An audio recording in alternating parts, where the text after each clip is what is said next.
Some wounds never heal, and some mistakes follow you into the wilderness. Sam Calder knew both truths better than most men.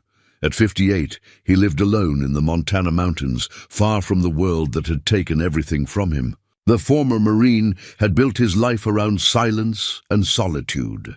Then a wounded husky stumbled into his camp, bleeding in the snow with fear in its eyes. Sam almost walked away. He'd seen enough suffering for one lifetime. But something made him help the dog and follow its trail through the forest. What he found changed everything, a hidden cabin with smoke rising from the chimney. Inside, chained to the wall, was a young man who claimed to be the grandson Sam never knew existed. As snow began to fall and dark secrets surfaced, Sam faced an impossible choice. Could he finally fight for the family he thought he'd lost forever? Before we jump back in, tell us where you're tuning in from, and if this story touches you, make sure you're subscribed, because tomorrow I've saved something extra special for you.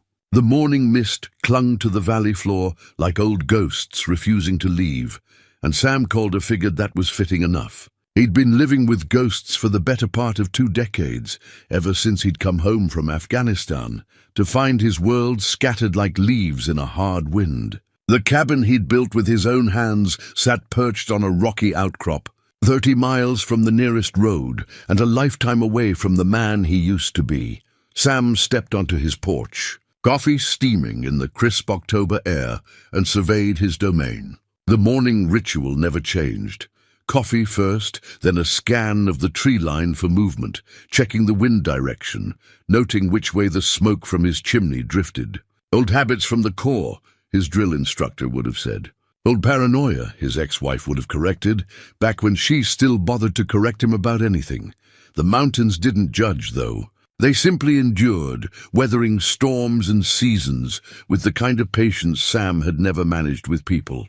Out here, among the lodgepole pines and granite peaks, he'd found something resembling peace. Not the kind of peace the VA counselors had promised, that remained as elusive as morning fog, but a working arrangement with solitude that kept the worst of his demons at bay. His nearest neighbor lived 18 miles east, a widow named Martha Henley, who ran a small ranch and minded her own business. They'd nod to each other at the monthly supply run to Whitefish, exchange pleasantries about weather and wildlife, but never cross the invisible line into personal territory. That suited Sam fine.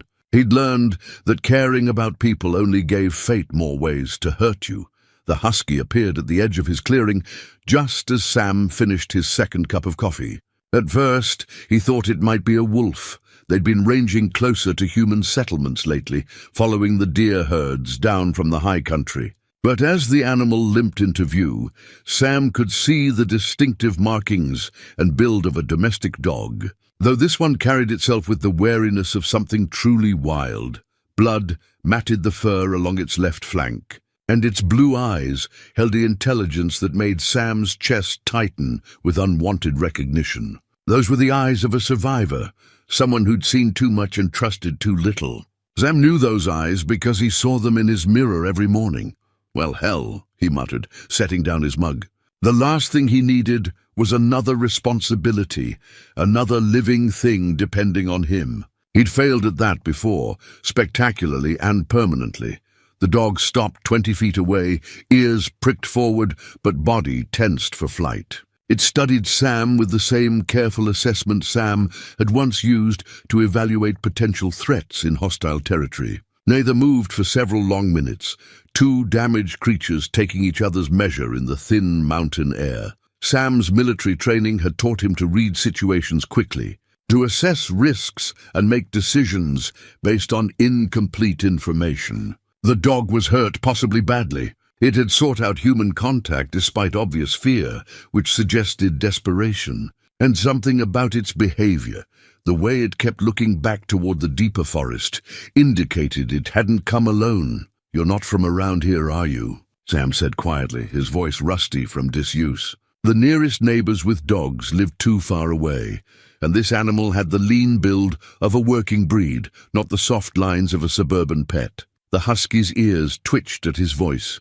but it didn't retreat. If anything, it seemed to lean forward slightly, as if Sam's words had confirmed some hope it had been carrying. That small gesture of trust hit Sam harder than he'd expected. He'd forgotten what it felt like to have something look at him with hope instead of fear or disappointment. Moving slowly, Sam descended the porch steps. The dog tensed but held its ground, even when Sam knelt in the pine needles 15 feet away. This close, he could see the full extent of its injuries, deep scratches along its ribs that looked suspiciously like claw marks, and a gash near its shoulder that would need cleaning and stitching. Tangled with something bigger than you, didn't you? Sam observed. The wounds were fresh, maybe a day old, and despite the blood loss, the dog's eyes remained alert and focused. "Whatever got you, you gave as good as you got." The husky whined softly, a sound that somehow conveyed both pain and urgency. It took a tentative step towards Sam, then another, until it was close enough that he could smell the copper scent of dried blood and the musk of deep forest on its coat. Sam had always been good with animals. Growing up on his grandfather's ranch in Wyoming, he'd learned that patience and calm could accomplish more than force or loud voices. Animals responded to authenticity in ways people often couldn't, cutting through pretense to the heart of who you really were. This dog seemed to recognize something in Sam that even he wasn't sure existed anymore. "All right," Sam said, extending his hand palm up for the dog to sniff. "Let's see what we can do about those cuts." The husky's nose was cold and wet against his palm, its breath warm in the mountain chill. Up close, Sam could see this was a female, probably 3 or 4 years old, with the kind of thick coat that suggested northern breeding. Her collar was leather, well made but worn, with no visible tags or identification.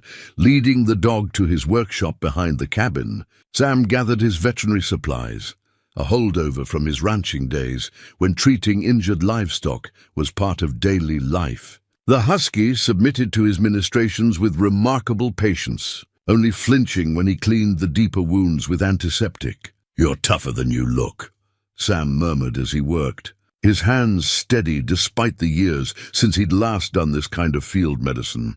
"These scratches tell a story. Bear maybe, or a big cat. You were protecting something, weren't you?"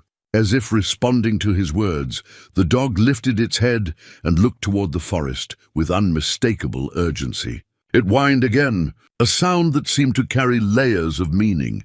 Pain, yes, but also worry and a desperate need to return to something or someone. Sam finished bandaging the worst of the wounds and sat back on his heels, studying the animal that had wandered into his carefully ordered solitude. Everything about this situation felt wrong, like pieces of a puzzle that didn't quite fit together.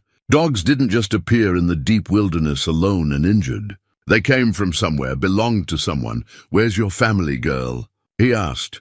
Though he already suspected the answer wouldn't be simple, the husky struggled to her feet, favoring her injured side, but moving with determined purpose toward the tree line.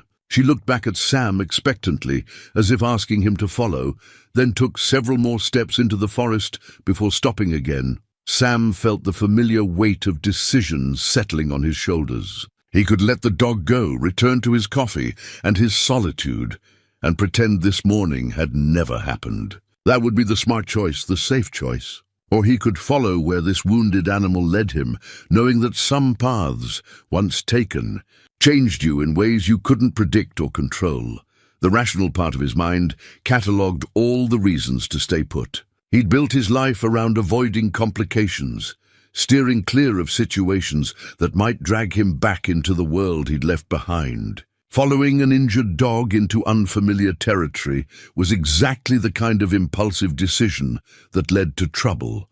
But as the husky limped another few steps away and looked back with those knowing blue eyes, Sam felt something stir in his chest that he'd thought was long dead. It might have been curiosity or duty, or just the stubborn refusal to let something suffer when he had the power to help. "Damn it," he said quietly, and went to get his rifle. The husky led Sam deeper into the forest than he'd ventured in months, following game trails that wound between massive Douglas firs and over granite ridges slick with morning dew. Despite her injuries, the dog moved with purpose, stopping occasionally to ensure Sam was following, but never wavering from her chosen path. The terrain grew rougher as they climbed, the familiar landmarks of Sam's territory giving way to wilderness he'd never bothered to explore. Sam's military training kicked in automatically, noting wind direction, memorizing landmarks, calculating the distance back to his cabin.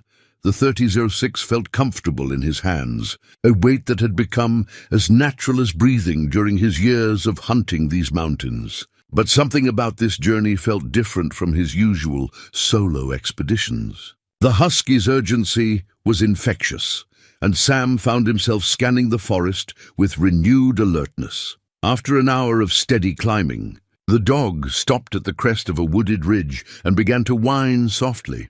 Sam moved up beside her, following her gaze down into a narrow valley he'd never seen before. Nestled among the trees, partially hidden by the natural curve of the land, sat a small log cabin with smoke curling from its chimney. "Well, I'll be damned," Sam muttered. In all his years roaming these mountains, he'd never stumbled across another dwelling. The cabin was old but well-maintained, built in the traditional style with hand-hewn logs and a stone foundation. Solar panels glinted on the roof, and a small vegetable garden showed signs of recent tending. The husky whined again, more urgently this time, and started down the slope toward the cabin. Sam followed more cautiously, his rifle ready but not aimed. Whoever lived here had gone to considerable trouble to remain hidden, which raised questions about their reasons for isolation.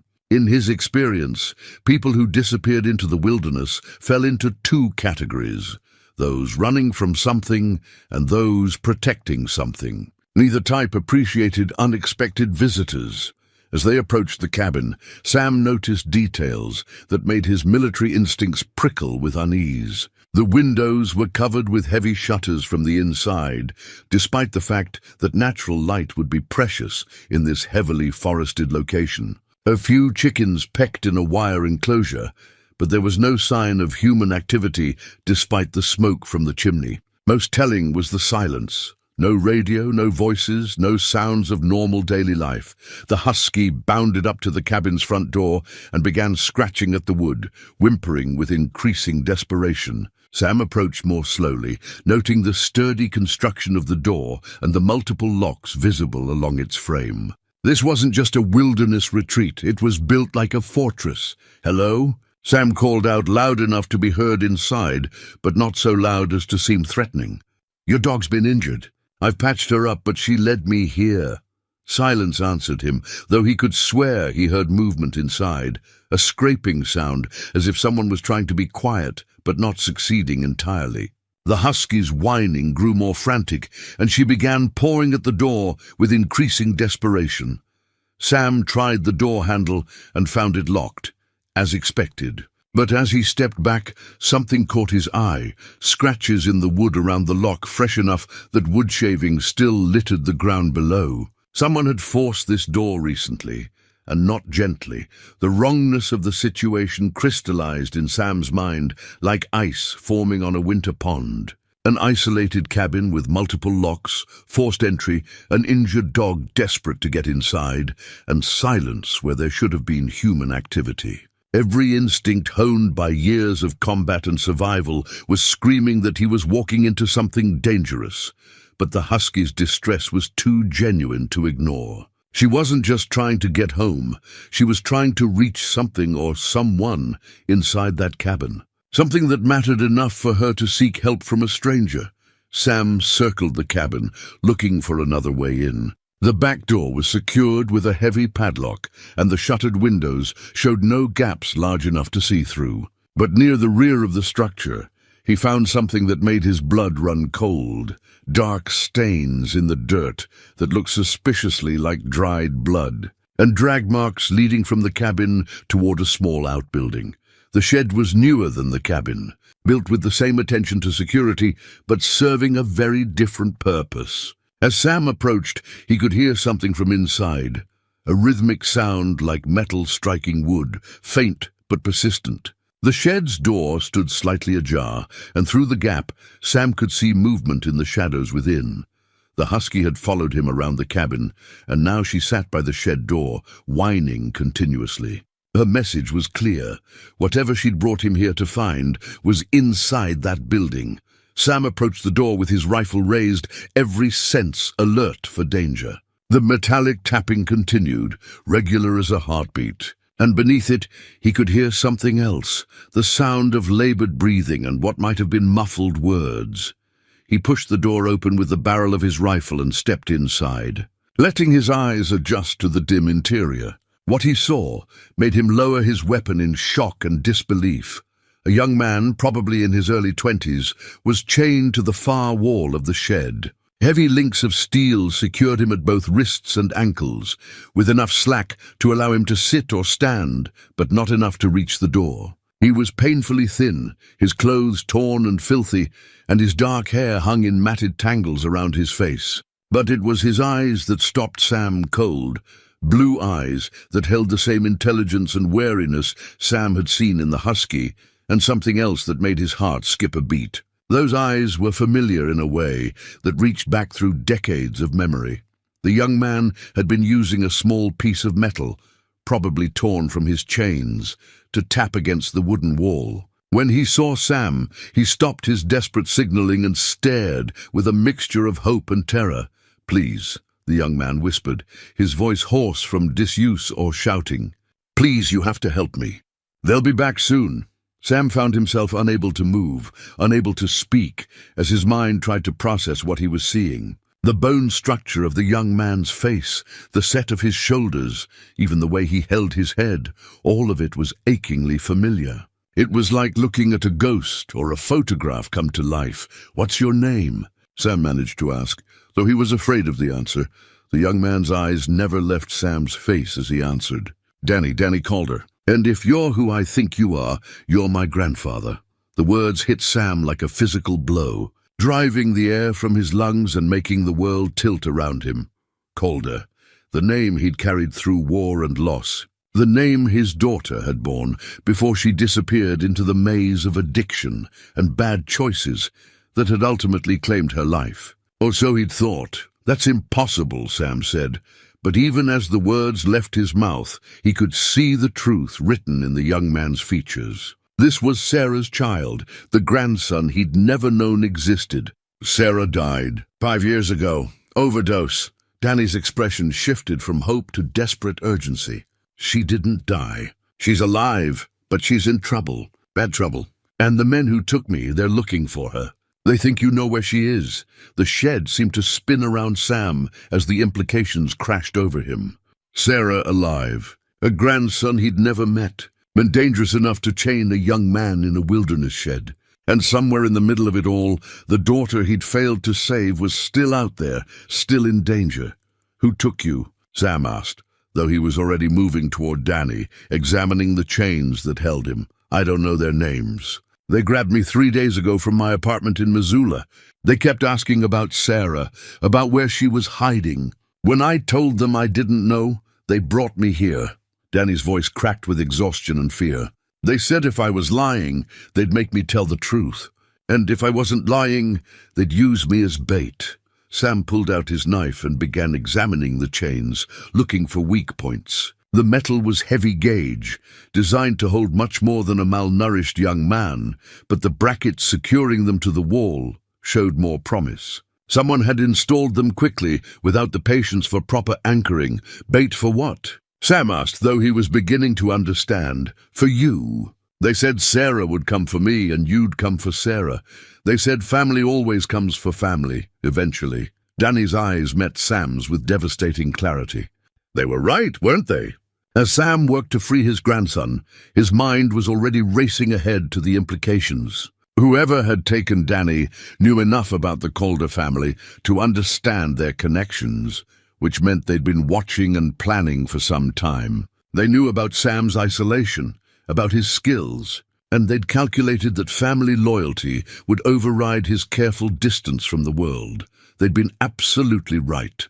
The first bracket came loose with a screech of tearing wood, and Danny's left hand was free. As Sam moved to the second chain, the husky outside began barking frantically, not the earlier whining, but the sharp, urgent bark of an animal detecting immediate danger. "They're coming back," Danny said, his voice tight with terror. "We have to go. Now." Sam freed the second chain and helped Danny to his feet, noting how the young man swayed with weakness. 3 days of captivity had taken their toll, but there was no time for gradual recovery. Through the shed's small window, Sam could see movement in the trees. At least 2 figures approaching the cabin from the direction he and the husky had come. "Can you run?" Sam asked. Danny nodded, though his legs trembled with the effort of standing. "I'll manage. But we can't go back the way you came." "They'll have that route covered." Sam's military training kicked into high gear, assessing their situation with the cold clarity that had kept him alive through multiple deployments. They were outnumbered by an unknown margin in unfamiliar territory, with a civilian dependent who was in no condition for extended evasion. The smart tactical choice would be to leave Danny and retreat to his own territory, where he held every advantage. But as he looked at his grandson's face, Sarah's, eyes and a stranger's features, Sam realized that the smart choice was no longer an option. Family changed the equation, even family you'd just discovered. Especially family you'd just discovered. "Stay close," Sam said, shouldering his rifle and leading Danny toward the back of the shed. "And whatever happens, keep moving." The husky had stopped barking and was now pressed against the shed wall, her ears flat against her head. Through the thin walls, Sam could hear voices approaching, low, professional tones that suggested these weren't random criminals, but something more organized and dangerous. As they slipped out the back of the shed and into the dense forest beyond, Sam caught fragments of conversation that confirmed his worst fears. Dog came back. "Someone's been here. Check the shed." Behind them, a shout of anger and alarm erupted as their pursuers discovered the empty chains. Sam pushed Danny ahead of him into the trees, following the husky, who seemed to know exactly where she was going. The chase had begun, and Sam was no longer running just from his past. He was running toward a future he'd never imagined, carrying the weight of family he'd thought was lost forever. The husky led them through terrain that seemed designed by nature to confuse pursuers. Dense thickets of mountain laurel, rocky slopes where footprints wouldn't show, and creek beds that would mask their scent. Sam found himself grateful for the dog's wilderness knowledge as they put distance between themselves and the cabin. Danny stumbled frequently, his weakened legs struggling with the uneven ground. But he never complained or asked them to slow down. After 30 minutes of hard travel, the husky stopped beside a fallen log and looked back at Sam expectantly. The message was clear. This was a good place to rest and regroup.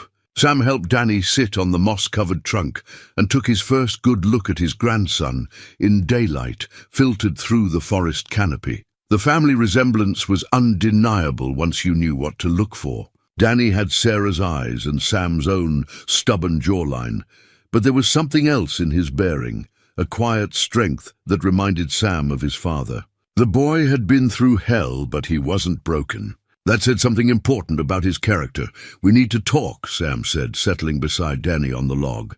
"Start from the beginning. How long have you known about me?" Danny rubbed his wrists where the chains had left angry red marks. "Sarah told me about you when I turned 18.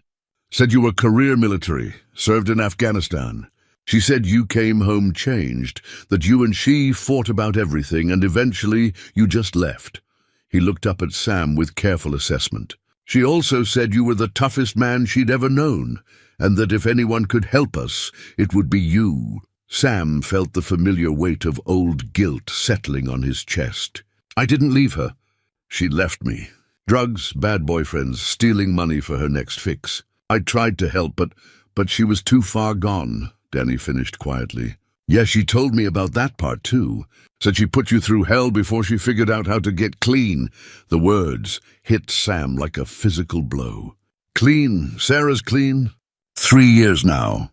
Has been since she found out she was pregnant with my little sister."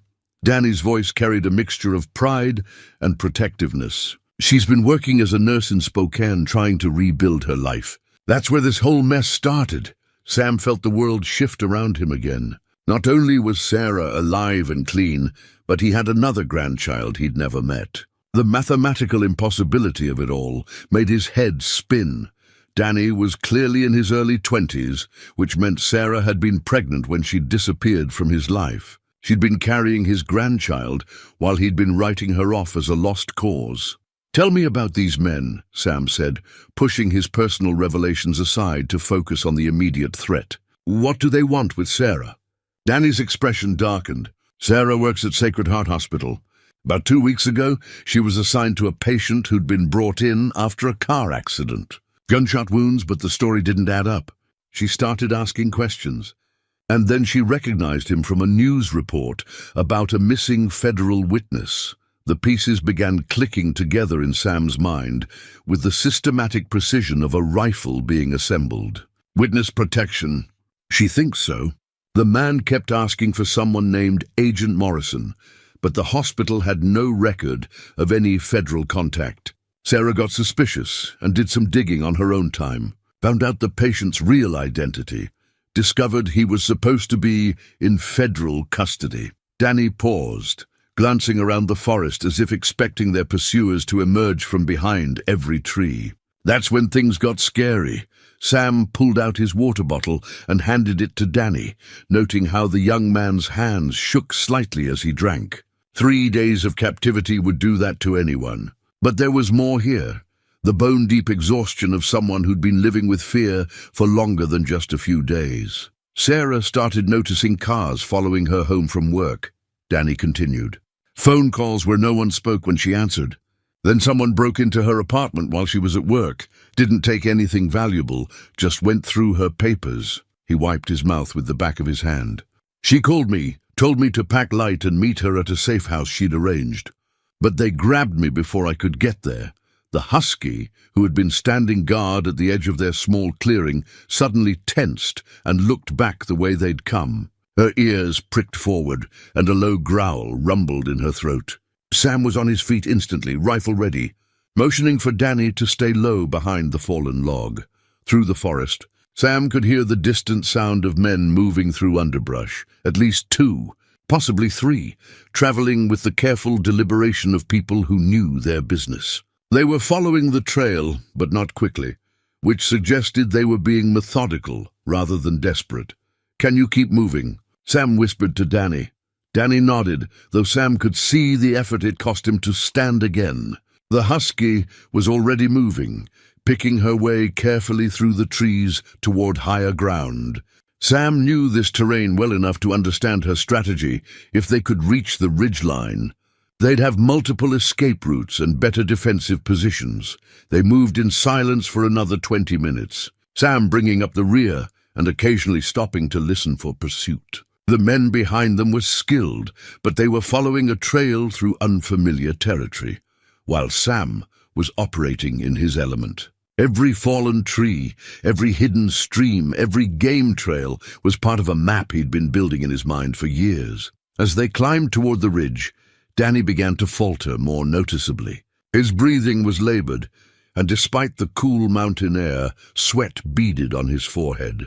Sam called a halt beside a small spring where they could refill their water, and Danny could rest without losing too much time. "There's something else," Danny said between gulps of cold spring water.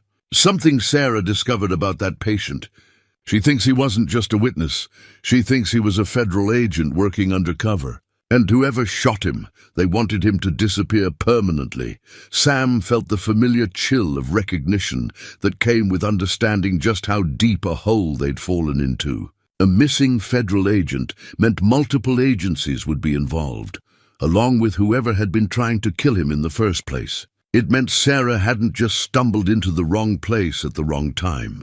She'd uncovered something that powerful people wanted to keep buried. "Where is Sarah now?" Sam asked. "I don't know. After I was taken, she was supposed to go underground, find somewhere safe to wait. But if these guys have been watching our family for weeks, they probably know more about our connections than we do." Danny's voice carried the weight of terrible possibility. What if they already found her?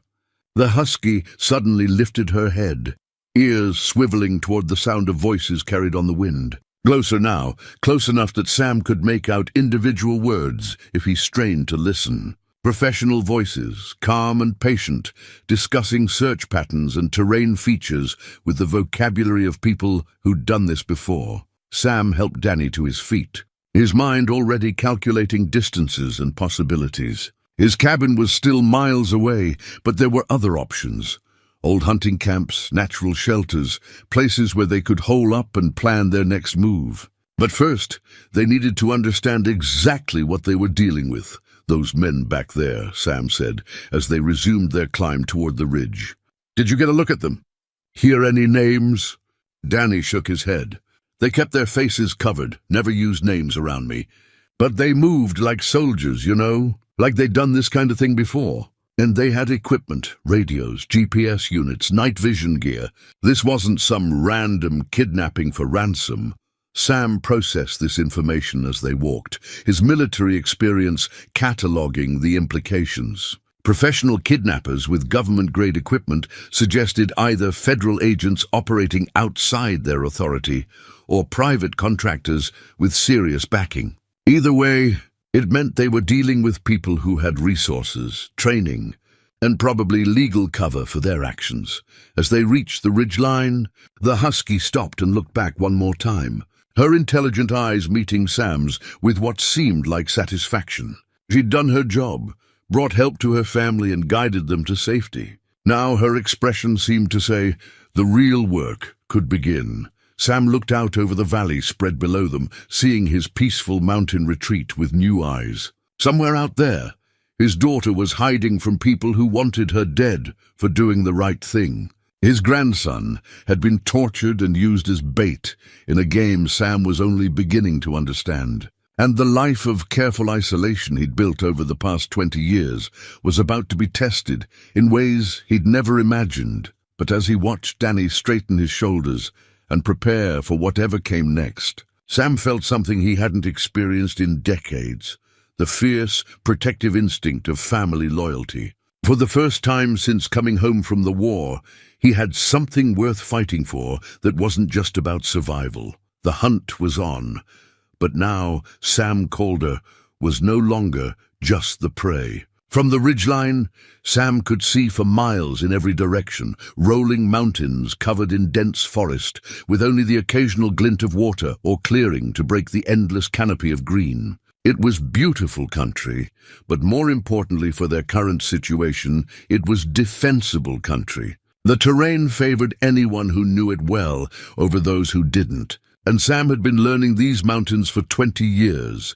He led Danny to a natural shelter formed by an overhang of granite, where they could rest without being visible from below. The husky immediately began exploring the area, her nose working overtime to catalog the scents and sounds of this new location. Sam appreciated her thoroughness in hostile territory. Every sense was a potential early warning system. "We need to figure out our next move," Sam said, settling against the rock wall with his rifle across his knees. "Those men down there aren't going to give up, and they'll have backup coming soon." Danny nodded, though Sam could see exhaustion weighing heavy on the young man's shoulders. "Sarah gave me a phone number, said if anything happened to use it only once, from a secure location. It's supposed to reach someone who can help. Federal contact?" She wasn't sure. "Said it came from the patient, Agent Morrison. He gave it to her right before he disappeared from the hospital." Danny pulled a small piece of paper from his pocket, the number written in Sarah's careful handwriting. "But if these guys have been monitoring our communications, using any phone might be walking into a trap." Sam studied the number, his mind working through the tactical implications. A phone call would reveal their location to anyone monitoring cellular traffic, but it might also bring help from whatever agency was trying to protect the missing agent. The question was whether they could trust that help, or if it would just bring a different kind of danger. The sound of rotors in the distance interrupted his thoughts. Sam and Danny both looked up to see a helicopter circling the valley below, moving in the systematic pattern of a search operation. It was too far away to make out details, but the deliberate nature of its flight path suggested professional operators with sophisticated equipment. "They're bringing in air support," Sam observed grimly. "That changes things significantly. The husky had frozen at the sound of the helicopter, her body tense and alert. But instead of fear, Sam read focused attention in her posture, the same alertness she'd shown when leading them to the cabin. She was tracking the aircraft, but not as prey tracks a predator. More like a scout monitoring enemy movement. "There's something else," Danny said, his voice barely audible over the distant rotor noise. "When Sarah called me that last time, she said she'd made copies of everything. The patient files, her research notes, everything she'd discovered about the missing agent case. She hid them somewhere safe, said if anything happened to her I should make sure they got to the right people." Sam felt a cold certainty settle in his stomach. These men aren't just after Sarah to keep her quiet. They're after those files, which means they'll keep coming until they get them, or until— Danny didn't finish the sentence, but Sam understood. Until they eliminated everyone who knew about the conspiracy they were trying to hide. The helicopter's search pattern was bringing it closer to their position, and Sam could now see it was a civilian aircraft, black, with no visible markings. The kind of anonymous transport favored by private military contractors. Through his binoculars, he could make out figures in tactical gear, scanning the forest below with optical equipment. "We need to move," Sam said, shouldering his pack. "This ridgeline will be their next search area." As they prepared to leave their temporary shelter, the husky suddenly perked up and began wagging her tail. Following her gaze, Sam saw a figure emerging from the trees below, an older woman with grey hair tied back in a practical ponytail, wearing hiking clothes and carrying a walking stick that looked more like a weapon than a mobility aid. "Martha," Sam said, recognizing his nearest neighbor despite the distance. Martha Henley had somehow tracked them across miles of wilderness, and from her purposeful approach, it was clear she had business to discuss. They made their way down to meet her, the husky bounding ahead with obvious joy at seeing a familiar face. Martha greeted the dog with gentle hands and knowing eyes, then turned her attention to Sam and Danny with the kind of direct assessment that came from a lifetime of ranching in hard country. "Figured you might be up here," Martha said without preamble. "Had visitors at my place this morning asking questions about you, Sam. Official-looking types with federal badges and attitudes to match." Her weathered face creased with concern. "They wanted to know about your habits, your routines, whether you had family visiting." Didn't much like the answers I gave them. Sam felt the net tightening around them. If federal agents were canvassing his neighbors, it meant the conspiracy went deeper than just private contractors. Someone with official authority was either involved or had been convinced to provide support. "What did you tell them?" Sam asked. "Told them you kept to yourself, didn't have visitors, and hadn't seen you in weeks. Also mentioned that asking questions about veterans in these parts wasn't likely to make them popular with the locals." Martha's smile was sharp as old barbed wire. "May have suggested they try the ranger station if they were looking for someone in particular." Danny stepped forward, and Sam saw Martha's eyes widen as she took in his appearance. The fresh bruises, the torn clothes, the unmistakable signs of recent captivity. Her expression shifted from cautious helpfulness to the kind of protective anger that had made frontier women legendary. "This your grandson?" she asked Sam, though the family resemblance made the question rhetorical.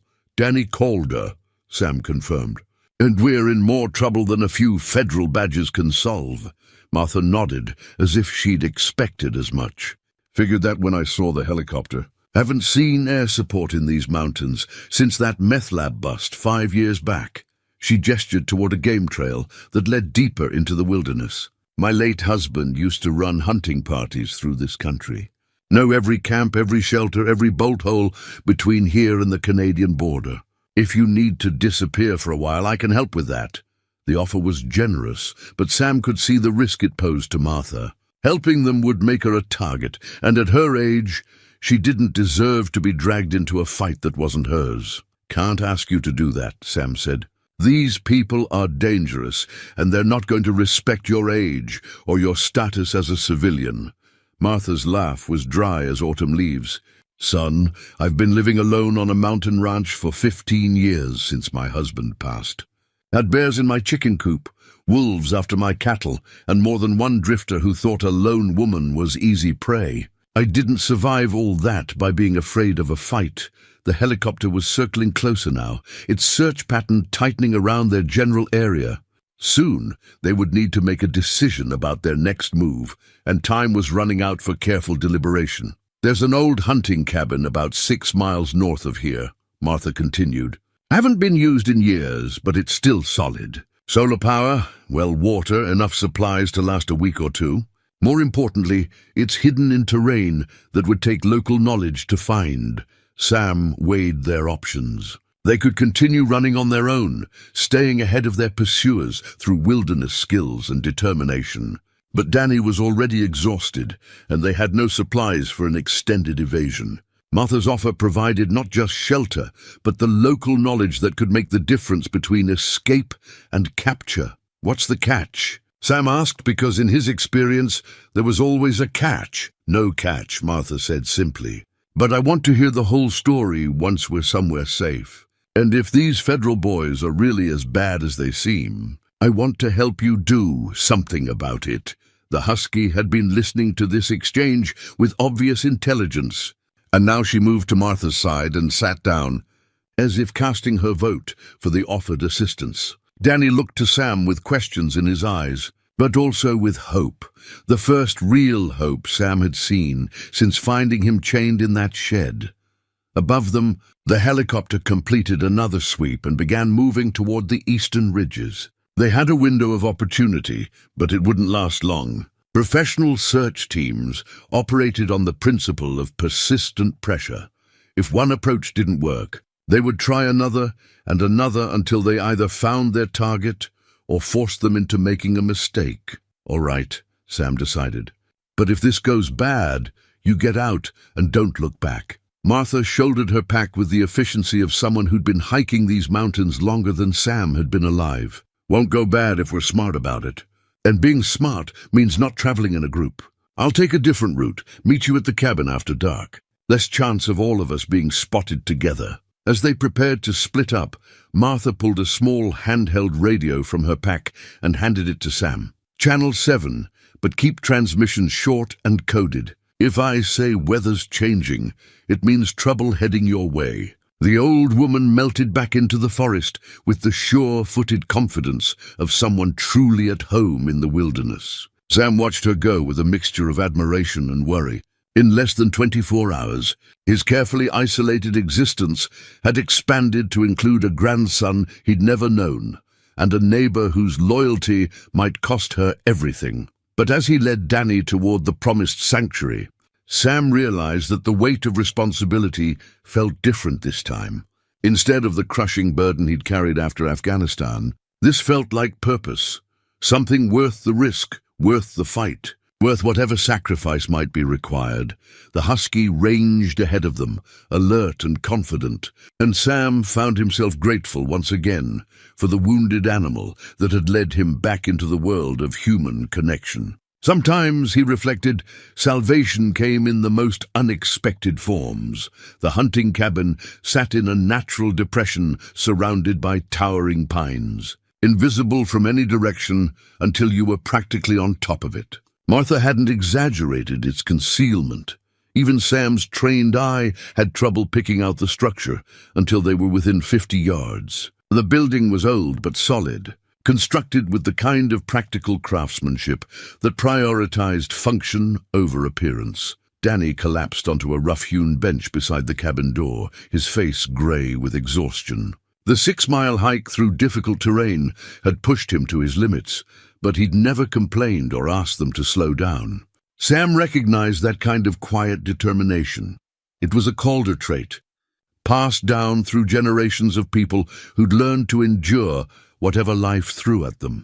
The husky immediately began investigating the cabin's perimeter, her nose working overtime to catalog the scents and sounds of their new environment. Sam appreciated her thoroughness. In hostile territory, a dog's senses were often more reliable than human observation. Inside, the cabin was spartanly furnished, but well equipped. Solar panels provided enough power for basic lighting and communication equipment, while a hand-pumped well ensured fresh water. Canned goods and preserved supplies lined shelves built into the log walls, and a stone fireplace promised warmth without the telltale smoke of a wood stove.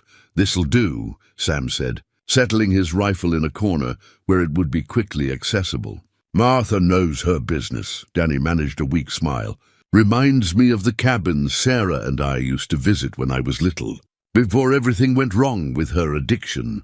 His expression grew distant, lost in memories Sam had never been part of. "She used to tell me stories about my grandfather, who lived in the mountains, said you could track anything, survive anywhere, and that you'd taught her to be strong, even when she forgot how to use that strength." The words hit Sam harder than expected. During all those years of anger and disappointment, he'd never imagined Sarah might have spoken of him with anything but resentment. The idea that she'd preserved some positive memory of their relationship, even after everything that went wrong between them, stirred emotions he'd thought were long buried.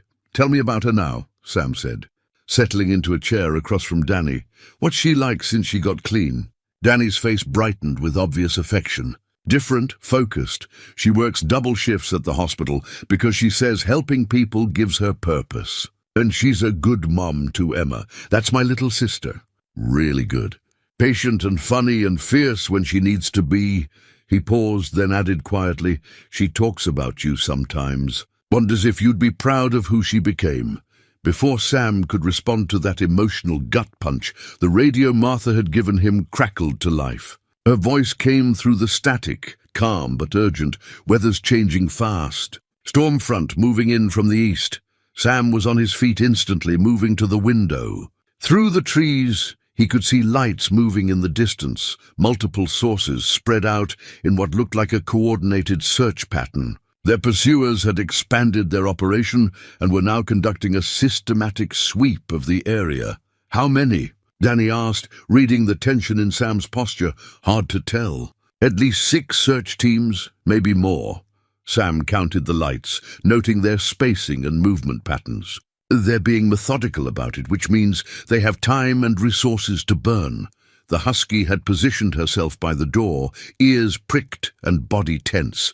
Her behavior suggested she could hear or smell something that hadn't yet registered with human senses, vesicles maybe, or the particular scent signature of armed men moving through the forest. Sam's military training kicked into analytical mode, assessing their tactical situation with cold precision. The cabin was well hidden, but not defensible if discovered.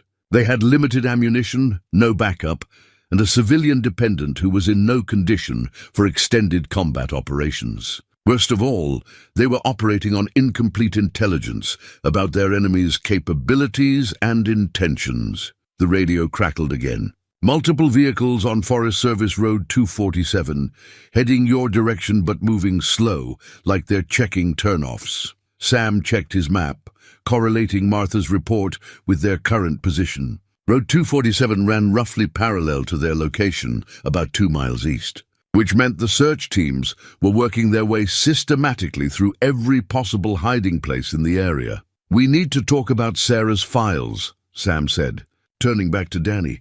"Where would she hide them? And more importantly, who else might know about their location?" Danny rubbed his temples, thinking hard. "She's always been paranoid about digital security, especially since she got clean. Said addiction taught her that people would always try to use your weaknesses against you." He looked up at Sam with sudden understanding. "She wouldn't have hidden them anywhere connected to her normal life. Someplace only family would think to look. Family like who? Like you. She used to tell me stories about places you two went when she was young, before Mom died and everything changed. Fishing spots, hunting camps, places that meant something to both of you." Danny's voice carried a mixture of hope and uncertainty. "But I don't know those places." "She never took me there." Sam felt the weight of old regret settling on his shoulders. There had been good times with Sarah before his wife's death and his own descent into grief and alcohol. Weekend camping trips, fishing expeditions, quiet moments when she'd seemed to hang on his every word. But those memories had been buried under years of anger and disappointment, relegated to a past that felt like it belonged to someone else. "Willow Creek," Sam said suddenly, the memory surfacing with startling clarity. "There's a spot where the creek bends around a big granite boulder, forms a deep pool perfect for trout. Sarah caught her first fish there when she was 8 years old." Danny's eyes lit up with recognition. "She used to talk about that place, called it her thinking spot, said it was where she went when she needed to remember who she really was." The radio interrupted their conversation with Martha's voice, more urgent now. Vehicles stopped at the old logging road, men getting out with equipment. "You've got maybe 30 minutes before they reach your area." Sam made a decision that went against every tactical instinct he possessed. "We're going to have to split up. I need to get to Willow Creek and find those files. You need to stay here and wait for an opportunity to use that phone number Sarah gave you." "No way," Danny said, struggling to his feet. "We stay together. That's what families do." "Families also make smart decisions to protect each other," Sam countered. "You're in no condition for a night march through hostile territory, and I can move faster alone. Besides, if something happens to me, you're the only one who can get those files to the right people." Danny started to argue, but the sound of engines in the distance cut him off. Their window for debate was closing rapidly, and every minute spent discussing options was a minute their pursuers gained on them. "There's another option," Sam said, an idea forming as he studied the cabin's layout. "This place has been used by hunters for decades. That means there are probably old supply caches, emergency stores, maybe even escape routes built into the surrounding area." As if summoned by his words, the husky moved to a corner of the cabin where a loose floorboard created a small gap. She began pawing at the wood with obvious intent, whining softly as if trying to communicate something important. Sam pried up the floorboard to reveal a hidden compartment containing maps, emergency supplies, and what looked like communication equipment. Among the items was a hand-drawn map of the area showing not just the cabin's location, but a network of connected safe houses and supply caches spread throughout the mountains. Martha's husband was more than just a hunting guide, Sam realized, studying the map's professional detail. "This is a resistance network, built for exactly this kind of situation." Danny leaned over Sam's shoulder, examining the map with growing understanding. "Look at this notation here, emergency protocols. And these numbers, they look like radio frequencies." Before Sam could respond, the distinctive sound of helicopter rotors filled the air again, much closer this time. Through the cabin's small window, they could see searchlights sweeping the forest, working in coordination with the ground teams to eliminate any possible hiding places. The net was tightening, but now Sam had a better understanding of the game board. Martha and her late husband had prepared for exactly this kind of scenario, and their preparations might be the key to not just survival, but striking back at the people who had turned his family into targets. "Change of plans," Sam said, folding the map and slipping it into his jacket. "We're not running anymore. We're going hunting." The husky's tail wagged once, as if she approved of this new direction. Outside, the searchlights continued their methodical sweep, but inside the cabin, the balance of power was beginning to shift. Sam Calder was no longer just a target. He was becoming what his enemies should have feared from the beginning, a protector with nothing left to lose and everything to fight for. The hidden radio equipment proved to be more sophisticated than Sam had expected, military grade. Transceivers with encryption capabilities and access to frequencies that weren't available to civilian operators. Martha's husband had clearly been more than a simple rancher, and the implications of that revelation added new dimensions to their situation. Sam tuned the radio to one of the emergency frequencies marked on the map and was rewarded with immediate chatter, coded communications between the search teams that revealed both their locations and their operational structure. These weren't federal agents conducting a standard manhunt. The communication protocols, call signs, and coordination patterns were all wrong for legitimate law enforcement. Private contractors, Sam concluded, listening to the radio traffic with the analytical ear of someone who'd worked with such groups in Afghanistan. Well-funded, well-equipped, but operating outside official channels. Danny joined him at the radio, his face grim as he processed the implications. Which means they can do things federal agents couldn't get away with. No oversight, no accountability. Also means they're vulnerable in ways federal agents wouldn't be, Sam added, his tactical mind already working through possibilities. They're here illegally, using equipment and methods that can't stand up to scrutiny.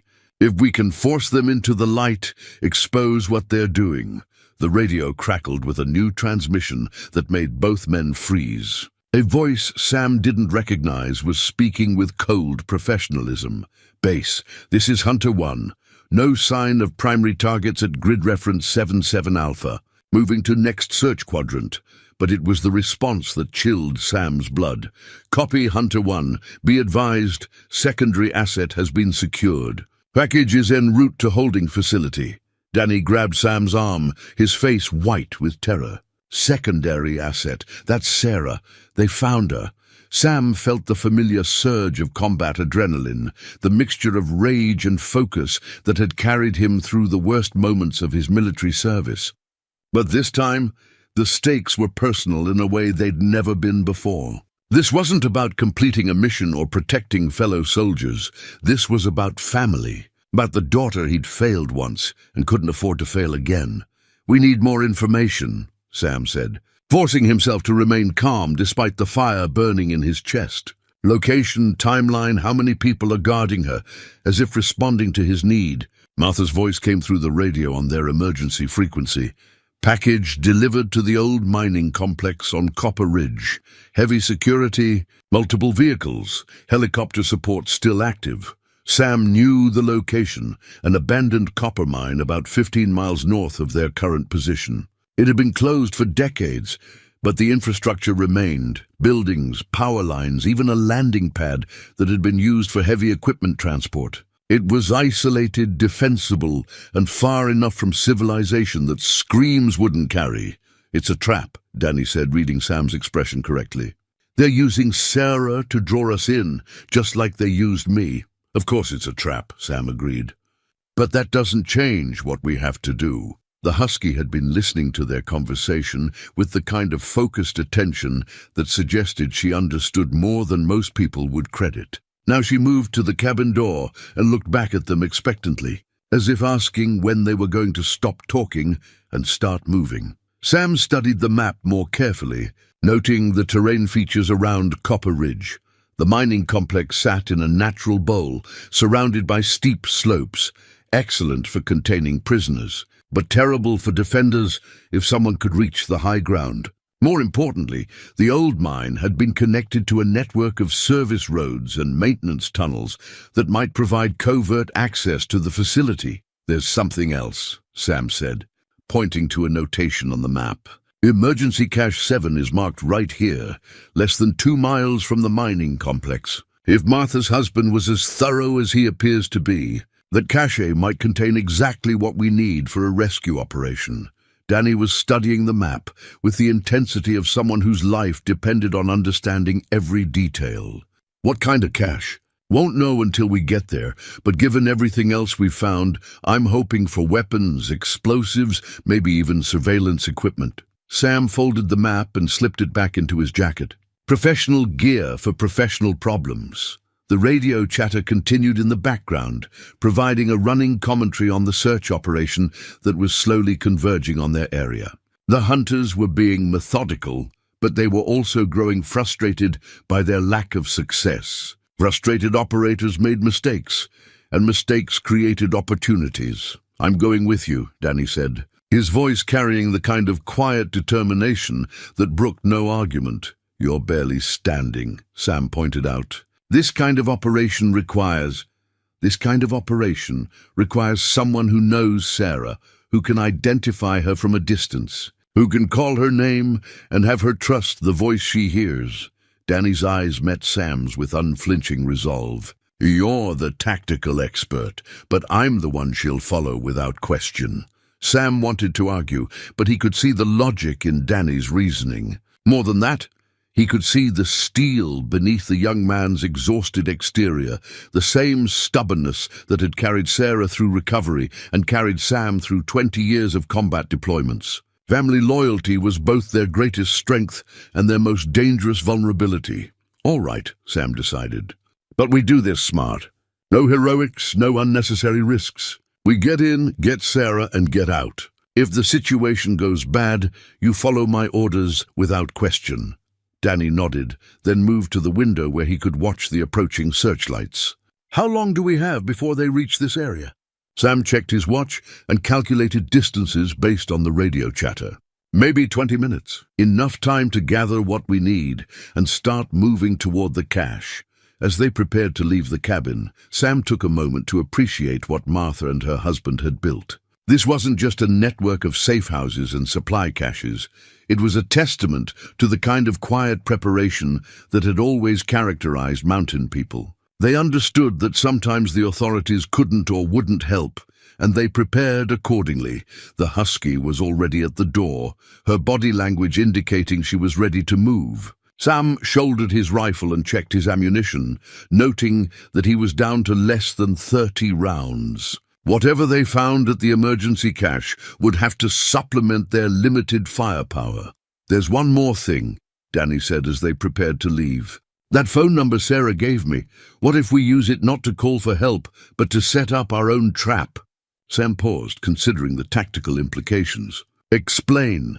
If these contractors are monitoring communications, they'll intercept any call we make.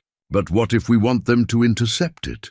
What if we feed them false information about our location and intentions? The idea had merit, but it also carried enormous risks. Using their communications as bait could backfire spectacularly if the people on the other end of that phone number weren't who Sarah thought they were. We'll consider it, Sam said finally.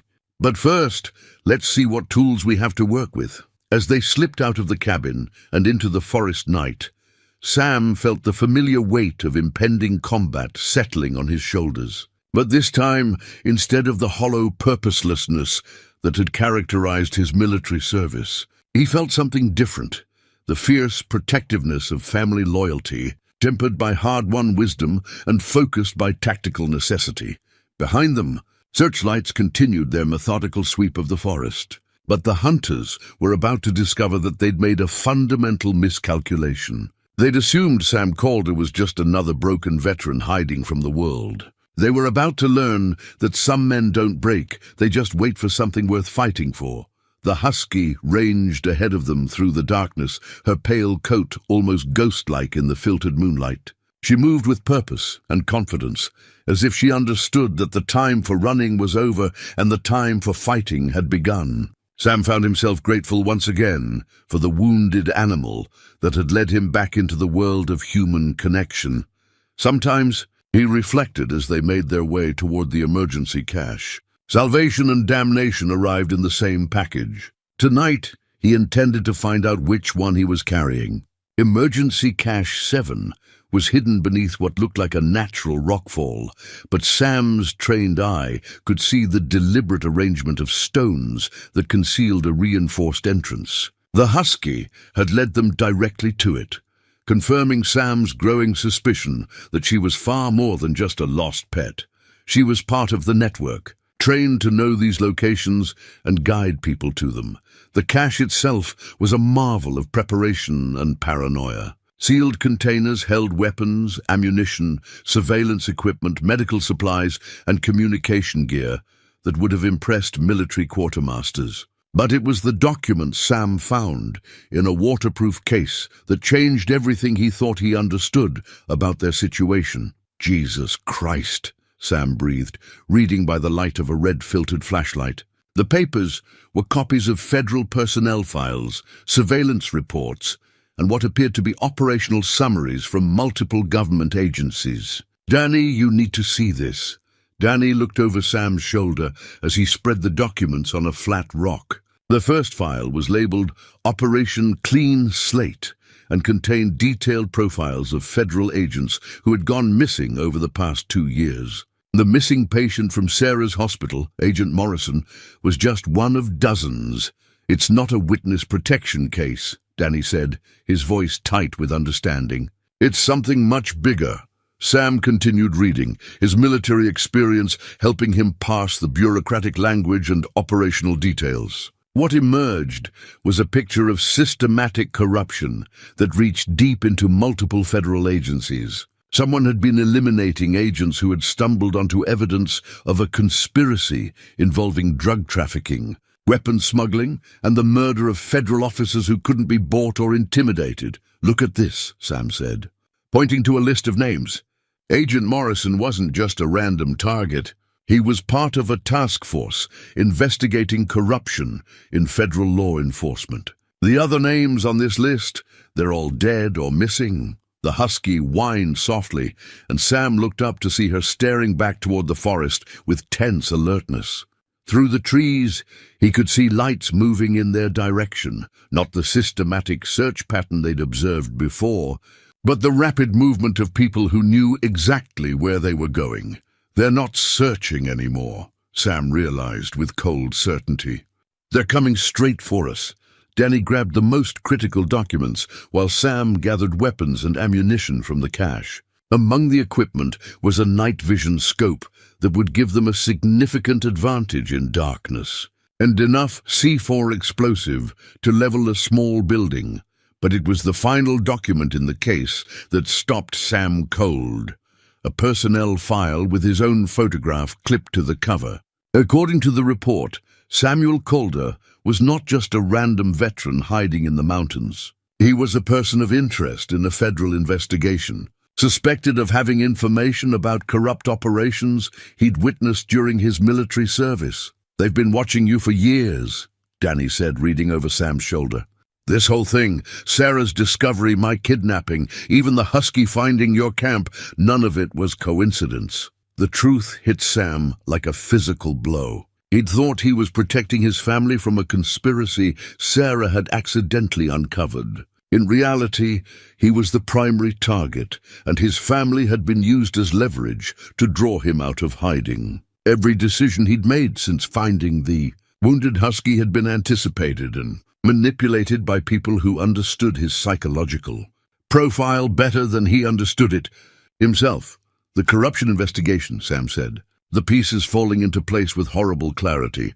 "In Afghanistan, I filed reports about supply chain irregularities, weapons that disappeared from inventory, contractors who seemed to have unlimited resources despite official budget constraints." Danny's face was grim as he processed the implications. "You documented evidence of the same network that's operating here. They've been waiting for the right pressure point to flush you out."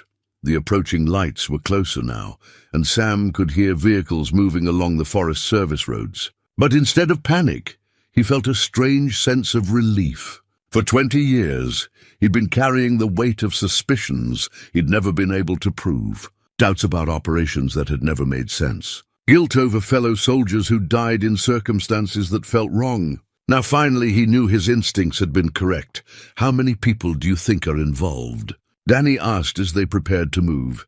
Sam studied the documents one more time before securing them in his pack. Based on this, at least 3 federal agencies, multiple private contractors, and probably local law enforcement in several states. "We're not dealing with a conspiracy, we're dealing with a shadow organization that's been operating inside the government for years." The husky had moved to the edge of their position and was now looking back at them with obvious urgency. Her message was clear. Whatever was coming, it would be here soon, and they needed to be gone before it arrived. "The mining complex," Sam said, making a decision that went against every tactical principle he'd learned. "We're not going there to rescue Sarah. We're going there because it's where they want us to go." Danny stared at him in confusion. "But if it's a trap, then we spring it on our terms instead of theirs." Sam shouldered his pack and checked his weapons. "They've been manipulating us from the beginning, using our family loyalty against us. But manipulation is a two-way street, and they've made one critical mistake, which is, they assumed I'm still the broken veteran who came home from Afghanistan 20 years ago. They're about to learn that some lessons only get learned through experience." Sam's voice carried the cold certainty of someone who'd finally found clarity in chaos. They wanted to draw me out? Fine. But they're going to discover that when you hunt a predator, sometimes you become the prey. As they moved through the forest toward Copper Ridge, Sam felt his tactical mind shifting into the analytical mode that had kept him alive through multiple combat deployments. The documents had revealed not just the scope of the conspiracy, but its weaknesses, the need for secrecy, the reliance on manipulation rather than direct confrontation, the assumption that their targets would remain reactive rather than proactive. "There's something else," Danny said as they walked. "That phone number Sarah gave me, what if it's not a contact for help? What if it's a way for them to track us?" Sam had been thinking the same thing. Everything about their situation suggested layers of deception and misdirection. The phone number could be legitimate, but it could just as easily be another tool for manipulation. "We'll use it," Sam decided, "but not the way they expect." Behind them, the lights had reached the cache location, and Sam could hear the sounds of men discovering their hiding place. Radios crackled with reports and new instructions, but the tone had changed from methodical searching to something closer to alarm. Their pursuers were beginning to understand that they were no longer hunting isolated civilians. The mining complex appeared ahead of them, sprawling across a plateau like an industrial scar against the mountain landscape. Security lights illuminated the perimeter, and Sam could count at least a dozen vehicles parked around the main buildings. But instead of intimidation, the sight filled him with grim satisfaction. "That's a lot of resources for a simple kidnapping," he observed. "Which means whatever Sarah discovered, it's worth killing for." Danny checked the weapons they'd taken from the cache, his movements showing more confidence than Sam had seen since finding him in the shed. "What's the plan?" Sam studied the mining complex through his binoculars, noting guard positions, vehicle placements, and potential entry points. But more importantly, he was thinking about the psychology of their enemies, people who had gotten comfortable with manipulation and intimidation, who had never faced direct confrontation from someone with his particular skill set. "The plan," Sam said, settling into the tactical mindset that had carried him through the worst of Afghanistan, "is to remind them why predators fear cornered prey." The husky moved to his side, her pale coat almost luminous in the moonlight. For the first time since this ordeal began, Sam felt like he was exactly where he was supposed to be, doing exactly what he was meant to do. The manipulation was over. The hunting was about to begin. The mining complex spread across the plateau like a fortress of rusted steel and concrete, its industrial bones stark against the mountain landscape. From their concealed position on the ridge above, Sam counted 15 vehicles, at least 20 armed personnel, and enough sophisticated equipment to outfit a small military unit. This wasn't just a kidnapping operation. It was a command center for something much larger. "There," Danny whispered, pointing toward one of the main buildings. Through a lighted window, they could see a figure that had to be Sarah, the right height and build, moving with the careful restraint of someone under guard. "Second floor, corner office."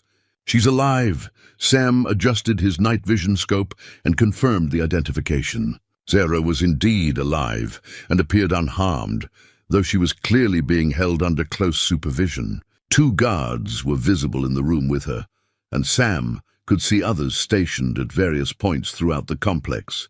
"Professional setup," Sam observed, cataloguing defensive positions and escape routes with the analytical precision of someone who'd planned similar operations from the other side. "But they're configured for keeping people in, not for keeping attackers out."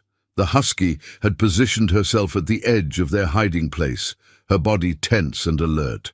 Every few minutes, she would turn her attention to different sections of the complex, as if she was tracking movement patterns and guard rotations. Sam was beginning to understand that she wasn't just an ordinary dog.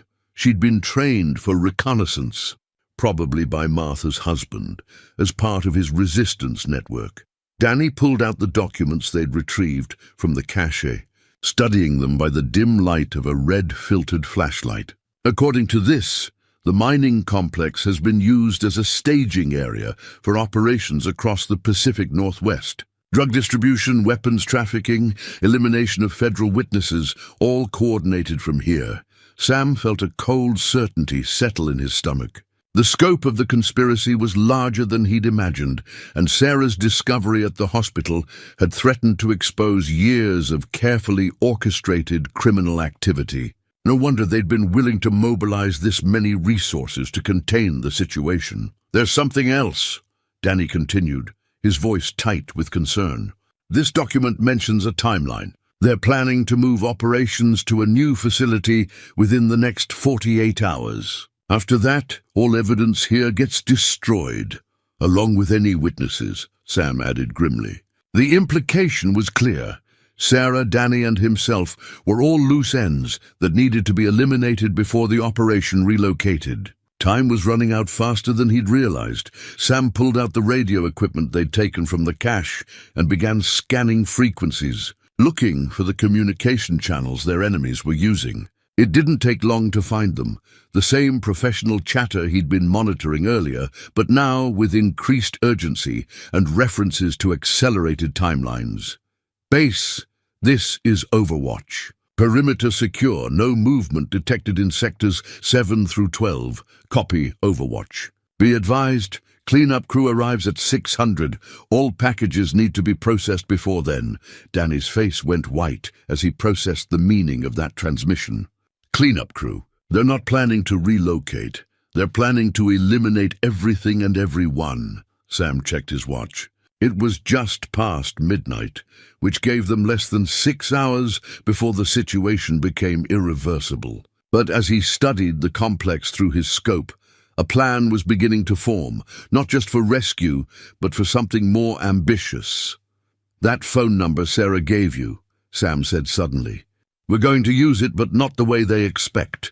Danny pulled the piece of paper from his pocket, Sarah's careful handwriting barely visible in the dim light. "What are you thinking?" "I'm thinking that if this number connects to a legitimate federal contact, then we need to get evidence to them before the cleanup crew arrives. And if it connects to the conspiracy, then we're going to feed them information that serves our purposes instead of theirs." Sam pulled out his own phone, a basic model he'd been saving for emergencies, and began setting up for the call. But instead of dialing immediately, he spent several minutes preparing, using techniques he'd learned in military intelligence for conducting communications under hostile conditions. "Before we make this call," Sam said, "we need to understand what we're trying to accomplish. If we can't rescue Sarah tonight, then our priority becomes getting evidence of this conspiracy to someone who can act on it." Danny nodded, though Sam could see the pain in his eyes at the thought of leaving Sarah in enemy hands even temporarily. "The documents from the cache, they're enough to expose the whole operation."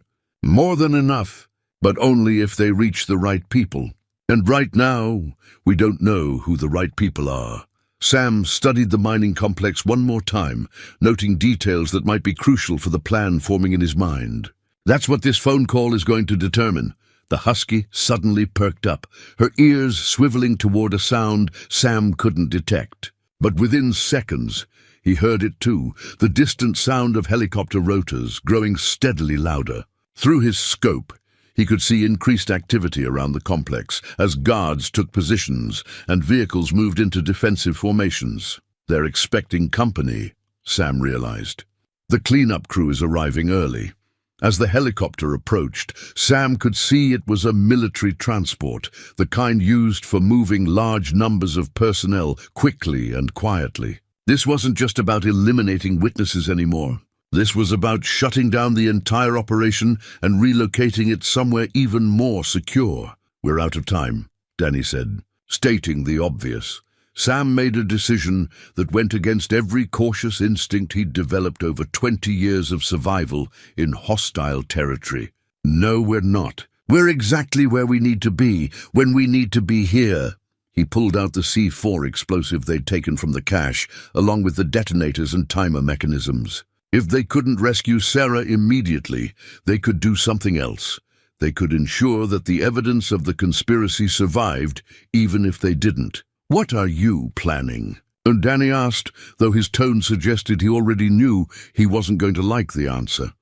"I'm planning to give them exactly what they think they want," Sam said, his voice carrying the cold determination of someone who'd finally found a worthy enemy. "They want me to walk into their trap? Fine, but I'm going to make sure that when the trap closes, it takes them down with it." The helicopter was circling the complex now, preparing to land on the makeshift helipad near the main building. Through his scope, Sam could see armed figures moving into position around the landing zone. Not the contractors who'd been pursuing them, but military personnel in full tactical gear. "Federal agents?" Danny asked hopefully. Sam studied the newcomers through his night vision scope, noting their equipment, movement patterns, and coordination with the existing security force. "No, these are the people the federal agents were investigating. The ones who've been eliminating witnesses and covering up evidence." As the helicopter touched down and disgorged its passengers, Sam began setting charges on key structural points around the mining complex's perimeter. He worked with the methodical precision of someone who'd done this before, and placing explosives where they would do maximum damage to infrastructure while minimizing risk to any prisoners being held inside. "The phone call," Sam said, handing Danny the prepared device. "Make it now, while they're distracted by the new arrivals. Tell whoever answers that Samuel Calder has evidence of Operation Clean Slate and wants to arrange a meeting." Danny's hands shook slightly as he dialed the number, but his voice was steady when the call connected. Sam could only hear one side of the conversation, but it was enough to confirm his suspicions about the true nature of their situation. "This is Danny Calder. I have a message for Agent Morrison from Samuel Calder." "Yes, that's Samuel Calder. He has evidence of Operation Clean Slate and wants to arrange a meeting." "What do you mean, impossible?" "Agent Morrison is—" Danny's face went white as he listened to the response. Then he slowly hung up the phone and turned to Sam with dawning understanding. "Agent Morrison is dead. Has been for 3 days. The person I just talked to. They know who we are, where we are, and they're sending people to collect us right now." Sam felt the final piece of the puzzle click into place. The phone number wasn't a legitimate federal contact. It was part of the trap, designed to flush out anyone who might have evidence of the conspiracy. Sarah hadn't known she was walking them directly into enemy hands, but as Sam watched the increased activity around the mining complex, he realized that their enemies had made one critical miscalculation. They'd assumed he would try to negotiate, to find a safe way out of an impossible situation. They hadn't considered that sometimes the only way out was through. "Time to go," Sam said, shouldering his rifle and checking the detonator one final time. "We've got a family to save and a conspiracy to expose." As they began their descent toward the mining complex, the husky ranged ahead of them with the confident purpose of an animal that knew exactly what was expected of her. Behind them, on the ridge they'd just left, Sam could see new lights approaching, the people who'd responded to Danny's phone call. Closing the trap they thought would end the threat to their operation. They were about to discover that some traps work both ways, and that sometimes the most dangerous prey is the kind that refuses to run. The mining complex's perimeter fence was designed to keep casual trespassers out, not to stop someone with military training and serious intent. Sam cut through the chain link with wire cutters from the cache, creating an entry point hidden in the shadows between two security lights. The husky slipped through first, her pale coat nearly invisible in the darkness as she scouted ahead for guards and obstacles. Danny followed close behind, moving with surprising stealth for someone who'd been chained in a shed 3 days earlier. The young man had found reserves of strength and determination that reminded Sam powerfully of Sarah at that age, stubborn, brave, and willing to risk everything for the people they loved. "Guard patrol, 2 o'clock, Sam whispered, spotting movement near the main building. 2 men in tactical gear were making their rounds with the casual confidence of people who didn't expect trouble. That overconfidence was about to become their biggest disadvantage. They moved through the complex like ghosts, using the industrial infrastructure for concealment and staying clear of the obvious sight lines that the security setup was designed to monitor. Sam's military training had taught him to think like both attacker and defender, and he could see that whoever had planned this security arrangement was more focused on keeping people contained than keeping attackers out. The building where they'd spotted Sarah was a 3-story administrative structure that had probably housed the mine's management offices back when the facility was operational. Now it served as a command center for something much darker. Through the windows, Sam could see sophisticated communication equipment, multiple computer workstations, and enough personnel to suggest this was the nerve center of the entire operation. "Second floor, a corner office," Danny confirmed in a whisper, pointing to the lighted window where they'd seen Sarah earlier. "How do we get up there without triggering every alarm in the complex?" Sam studied the building's exterior, noting fire escapes, utility access points, and architectural features that could provide concealment. The structure was old, but solid, built in an era when industrial buildings were constructed to last. More importantly, it predated modern security systems, which meant there would be ways in that the current occupants might not have considered. Service entrance on the east side, Sam decided, probably leads to maintenance areas and stairwells that aren't part of the main security grid. As they made their way around the building, the husky suddenly froze and looked back toward the perimeter. Through the darkness, Sam could see new lights approaching, vehicles moving fast along the access road, with the kind of urgency that suggested their phone call had indeed been tracked and traced. "Company's coming?" Sam observed grimly. "We've got maybe 10 minutes before this place is crawling with reinforcements." They reached the service entrance to find it secured with a modern electronic lock that would have stopped most intruders. But Sam's combat experience had included more than just shooting. He'd learned to adapt, improvise, and overcome obstacles using whatever tools were available. The lock yielded to a combination of wire cutters, electrical tape, and basic knowledge of security system vulnerabilities. Inside, the building was a maze of converted offices and improvised workspaces. Computer monitors cast blue light across maps and documents, while communication equipment hummed with constant activity. Sam could hear voices from different parts of the building, not the casual conversation of people at ease, but the clipped professional exchanges of operators under pressure. "They know we're here," Danny said, noting the increased activity around them. "Good," Sam replied, checking the detonator in his pack. "Let them know.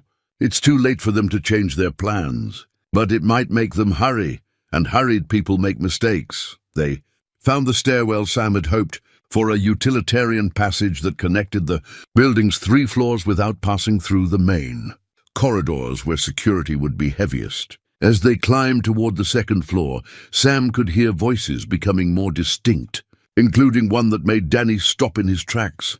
"That's Sarah," he whispered, pointing toward a door marked with the office number they'd seen from outside. Through the thin walls, they could hear Sarah's voice, not the broken pleas of a victim, but the angry, determined tone of someone who was refusing to be intimidated. She was arguing with her captors, demanding to know what had happened to Danny, and insisting that whatever they thought she knew, they were wrong about her willingness to cooperate. "She's okay," Sam said, feeling a weight lift from his chest. "She's fighting them." Danny started toward the door, but Sam caught his arm. "Wait, we need to know how many people are in there, what the room layout looks like, and what our exit strategy is." Through a crack in the doorframe, Sam could see into the office. Sarah was seated in a chair, facing away from the door, her hands bound, but her posture defiant. 2 guards flanked the room, while a 3rd man, clearly the one in charge, sat behind a desk facing her. All 3 were armed, but their weapons were holstered or set aside, suggesting they felt secure in their control of the situation. That sense of security was about to be their undoing. Sam hand-signaled to Danny, indicating the positions of the guards and the plan for entry. It was a simple assault, fast, violent, and designed to overwhelm the enemy before they could react effectively. Danny nodded his understanding, though Sam could see the tension in his face at the prospect of his first real combat. "Remember," Sam whispered, "speed and aggression are our allies. Don't hesitate, don't think, just move." The husky had positioned herself by the stairwell, where she could provide early warning if reinforcements approached from below. Her ears were pricked forward, tracking sounds from throughout the building, and Sam trusted her senses more than any electronic surveillance system. Sam took a deep breath, feeling the familiar calm that settled over him before combat. Time seemed to slow as his training took over, analyzing angles of fire, calculating distances, and preparing for the explosive violence that was about to unfold. He kicked the door open, with enough force to splinter the frame, rolling left as he entered, while Danny went right. The element of surprise was total. The guards had been focused on Sarah, not expecting an assault from behind. Sam's first shot took down the guard nearest the window, while Danny tackled the second one before he could draw his weapon. The man behind the desk, middle-aged, soft-looking, clearly more administrator than operator, scrambled for a pistol in his desk drawer. But Sarah, even with her hands bound, threw herself sideways in her chair, toppling it and creating enough distraction for Sam to cross the room and press his rifle barrel against the man's temple. "Don't," Sam said quietly, and something in his voice made the man freeze with his hand halfway to the weapon. "Sarah," Danny said, moving quickly to untie her bonds. "Are you hurt?" "Danny!" Sarah's voice cracked with disbelief and relief as she saw her son alive and free. "How did you, Sam?" For a moment, father and daughter stared at each other across 20 years of separation and regret. Sam saw his own features reflected in her face, along with traces of the little girl who used to follow him around his grandfather's ranch. But more than that, he saw strength, the same determined resilience that had carried her through addiction and recovery. "Hello, Sarah," Sam said simply. "We need to go. The reunion would have to wait." Through the building's walls, they could hear increased activity, shouted orders, running footsteps, and the distinctive sound of vehicles arriving outside. Their window for escape was closing rapidly. "The documents," Sarah said urgently as Danny finished untying her hands. "I found more evidence, proof of everything Agent Morrison was investigating.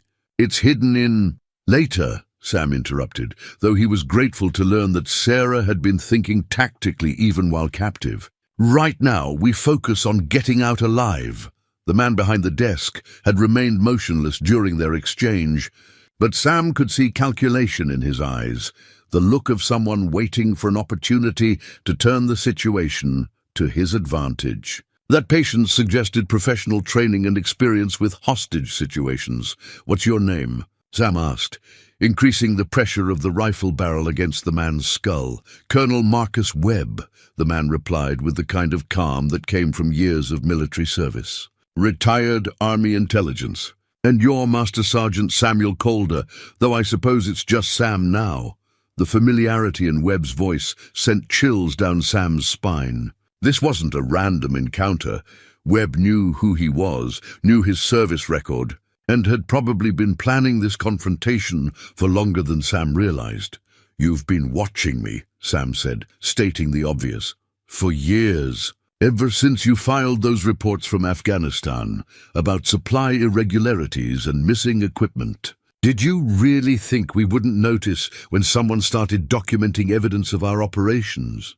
As Webb spoke, Sam could hear the approaching footsteps in the hallway outside. Their conversation was about to be interrupted by people with guns and orders to eliminate witnesses. The final confrontation was beginning, and Sam realized that everything up to this point had been preparation for a moment that had been 20 years in the making. The hallway erupted with the sound of boots on metal stairs as tactical teams converged on their position from multiple directions. Sam quickly assessed their situation.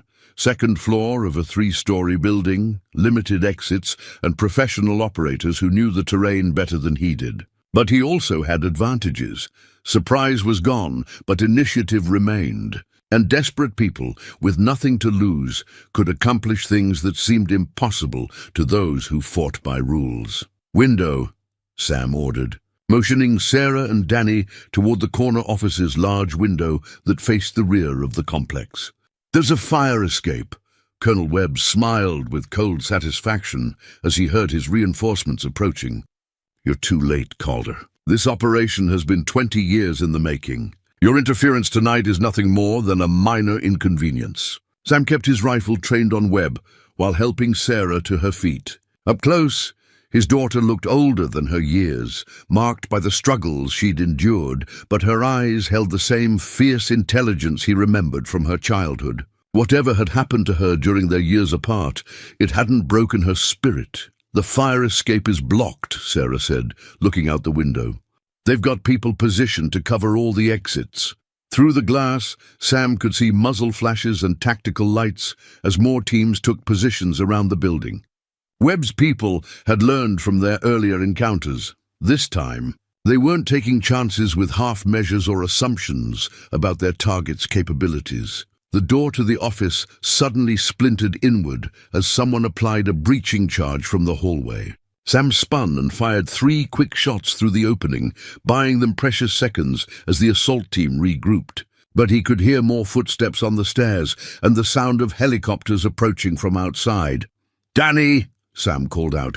"Remember that C4 I placed around the perimeter?" Danny's eyes widened with understanding. "You're going to bring down the building?"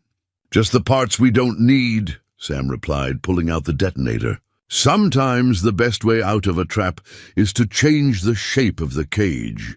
Webb's confident expression faltered as he realized what Sam was planning. "You'll kill us all." "Maybe," Sam acknowledged. "But at least I'll take you with me."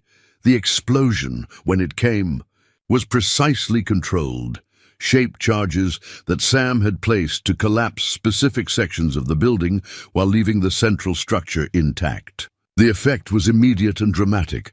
The main stairwell pancaked downward, trapping the assault teams on the ground floor, while emergency lighting failed and plunged much of the complex into darkness. In the chaos that followed, Sam grabbed Webb by his collar and hauled him toward the window. "You want to survive this? Then you're going to help us get out of here." "I'm not going anywhere with you," Webb snarled. But his bravado was undermined by the very real possibility that his own building might collapse around them. Sarah had found a length of rope in the office, probably left over from the building's original mining operations, and was already securing it to the window frame. "Fire escape is damaged but still attached," she reported. "We can rappel down if we're careful." Danny moved to help his mother with the rope, while Sam kept watch on both Webb and the doorway. Through the smoke and debris, he could hear voices calling out damage reports and new tactical assignments. Webb's people were professional enough to adapt quickly to changing circumstances, but the explosions had bought precious time. "There's something you need to know," Sarah said as she tested the rope's strength. "Agent Morrison, before he disappeared from the hospital, he gave me more than just that phone number. He gave me a flash drive with copies of everything he'd discovered about the corruption network." Sam felt hope flare in his chest. "Where is it?" "Hidden in Emma's stuffed rabbit. I left it with the babysitter when this all started." Sarah's expression was grim with understanding. "If we don't survive this, at least there's still evidence that can expose them." Webb laughed bitterly. "Evidence? You think anyone will believe the word of a recovering addict and a paranoid veteran against the testimony of decorated federal agents? You're more naive than I thought." "Maybe," Sam acknowledged. "But dead conspirators can't testify either." The sound of rotors was getting louder, and through the window, Sam could see a helicopter approaching with a searchlight that turned night into harsh, artificial day. But instead of panic, he felt the cold clarity that had carried him through the worst moments of his military career. "Sarah, Danny, go first. I'll follow with our friend here." Sam gestured toward Webb with his rifle. "He's our insurance policy until we're clear of the complex." Sarah hesitated, clearly reluctant to leave her father behind after just finding him again. "Sam, there's so much I need to tell you, so much I need to explain about what happened between us." "Later," Sam said gently, but with finality. Right now, we focus on making sure there is a later. As Sarah and Danny disappeared out the window and began their descent, Sam could hear new movement in the hallway, people climbing over the debris from his explosions, determined to complete their mission despite the obstacles. Webb's operation was too important to abandon just because the building had become unstable. "You know this won't end here," Webb said as Sam forced him toward the window. "Even if you escape, even if you expose some of what we've been doing, the network is too large to destroy. We have people in every agency, every level of government." "Maybe," Sam replied, positioning Webb at the window. "But networks have a weakness that individual operators don't, which is they depend on secrecy and cooperation. Once you start cutting the connections, the whole thing falls apart." Sam smiled grimly as he prepared to follow his family down the rope. "And I've gotten very good at cutting connections." The helicopter's searchlight found them just as they began their descent, turning the side of the building into a stage lit for a deadly performance. But Sam had planned for this moment, and as bullets began to impact the building around them, he triggered the second set of charges he'd placed. Earlier, the explosion that followed wasn't designed to bring down structures, it was designed to eliminate vehicles and create enough chaos to cover their escape. Fuel tanks erupted in brilliant fireballs, communication equipment disappeared in showers of sparks, and the carefully organized tactical operation dissolved into confusion and damage control. By the time Sam's feet touched the ground behind the building, the mining complex was a maze of fire, smoke, and shouting voices. Webb was unconscious, whether from fear, injury, or simple shock. Sam couldn't tell, but he was alive and relatively intact, which was what mattered for their purposes. "This way," Sarah called, pointing toward a gap in the perimeter fence that the explosions had created. "There's a trail that leads down to the old access road." As they ran through the darkness beyond the complex, Sam could hear sirens in the distance, fire departments and emergency services responding to what must have looked like an industrial accident. The cover story would probably involve equipment malfunction or terrorist attack. Anything except the truth about what had really been happening at the abandoned mine. The husky appeared out of the forest ahead of them, her pale coat catching moonlight as she guided them towards safety. Sam had almost forgotten about their four-legged ally in the chaos of the assault, but she had clearly been waiting for them, ready to complete her mission of keeping the family together. Behind them, the mining complex burned against the Montana sky like a funeral pyre for 20 years of corruption and conspiracy. Sam knew that destroying one facility wouldn't end the network Webb had described, but it was a beginning, proof that even the most carefully planned operations could be disrupted by people willing to risk everything for justice. As they reached the safety of the forest and began their journey toward an uncertain but hopeful future, Sam felt something he hadn't experienced in decades, the satisfaction of a mission truly accomplished. 3 months later, Sam stood on the porch of his rebuilt cabin, watching the morning mist rise from the valley below. The structure was larger now, with additional rooms to accommodate family visits and a workshop where Danny had taken to learning traditional woodworking skills. The solitude Sam had once cherished remained, but it no longer felt like exile from the world. It felt like sanctuary shared with people who mattered. The husky, whose real name they'd learned was Scout, lay sprawled in a patch of sunlight, her thick coat gleaming with health and contentment. She'd earned her retirement from whatever covert activities Martha's husband had trained her for, though she still maintained the alert awareness of a professional who never truly goes off duty. "Grandpa Sam," Emma's voice drifted from inside the cabin, carrying the careful pronunciation of a 4-year-old who was still getting used to having an extended family. "Mama says breakfast is ready." Sam smiled, still adjusting to the title that had once seemed impossible. Emma was a miniature version of Sarah at that age, curious, fearless, and possessed of the kind of stubborn independence that ran in the Calder bloodline. She'd adapted to mountain life with the resilience of youth, treating their wilderness home as an adventure rather than an inconvenience. Inside the cabin, Sarah was setting plates on the table Danny had built from local pine, her movements efficient and purposeful. The nursing skills that had made her valuable at the hospital translated well to mountain living, where medical emergencies often had to be handled without outside help. She'd found work at a clinic in Whitefish, close enough for a daily commute, but far enough to maintain the privacy they all valued. "Any word from Martha?" Sarah asked as Sam joined them at the table. "She's doing well, enjoying her celebrity status as the woman who helped bring down a federal corruption network." Sam poured coffee from the pot that always seemed to be brewing in their household. "Though I think she's getting tired of the FBI agents who keep wanting to interview her about her husband's resistance network." The aftermath of the mining complex raid had unfolded exactly as Sam had hoped. The evidence Sarah and Agent Morrison had gathered, combined with Webb's desperate attempts to save himself through cooperation, had exposed corruption that reached into multiple federal agencies. Congressional hearings were ongoing, indictments had been filed, and careers that had seemed untouchable were ending in disgrace and prison. Sentences. Danny looked up from the mechanical drawing he'd been working on plans for a water wheel that would supplement their solar power system. "Any problems with the plea deal?" "Webb's lawyers are trying to renegotiate, but they don't have much leverage. His testimony has already implicated too many people for him to back out now." Sam studied his grandson with continuing amazement at the young man's resilience and growth. Agent Morrison's files contained enough evidence to corroborate everything Webb has said.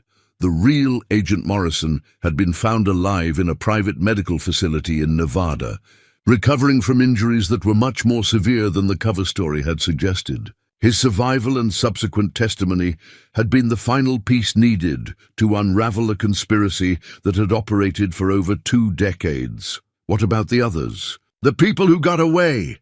Sarah asked, though Sam could tell she already knew the answer wouldn't be entirely satisfying.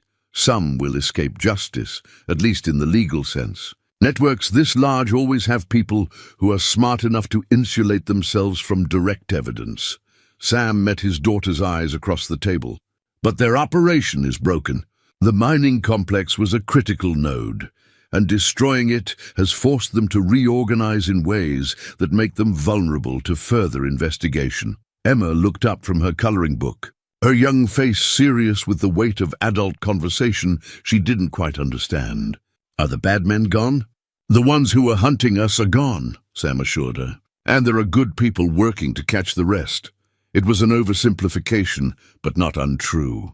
The immediate threat to their family had been eliminated, and the broader conspiracy was now under attack from multiple directions. Sam had learned long ago that sometimes you had to be satisfied with partial victories, especially when the alternative was no victory at all. After breakfast, Sam and Danny took Scout for a walk along the ridge trail that had become their daily routine. The dog ranged ahead of them with obvious joy, no longer the wounded, desperate animal that had stumbled into Sam's camp 6 months earlier. She'd found her pack, just as Sam had found his family. "Have you thought about what comes next?" Danny asked as they walked. "I mean, this is great, but Sarah's going to want to rebuild her career eventually, and Emma needs to start school in a few years." Sam had been thinking about exactly that question. The mountain sanctuary they'd created was perfect for healing and regrouping, but it couldn't be a permanent solution for a family that included a young child and adults with careers and ambitions beyond survival. "Your mother and I have been talking about that. There's a house for sale in Whitefish, close to the hospital where she works. Big enough for all of us, but normal enough for Emma to have friends and activities." Sam paused, watching Scout investigate an interesting scent trail. "It would mean giving up some of the isolation I've gotten used to. Would you mind that?" Sam considered the question carefully. The solitude that had once been essential for his mental health no longer felt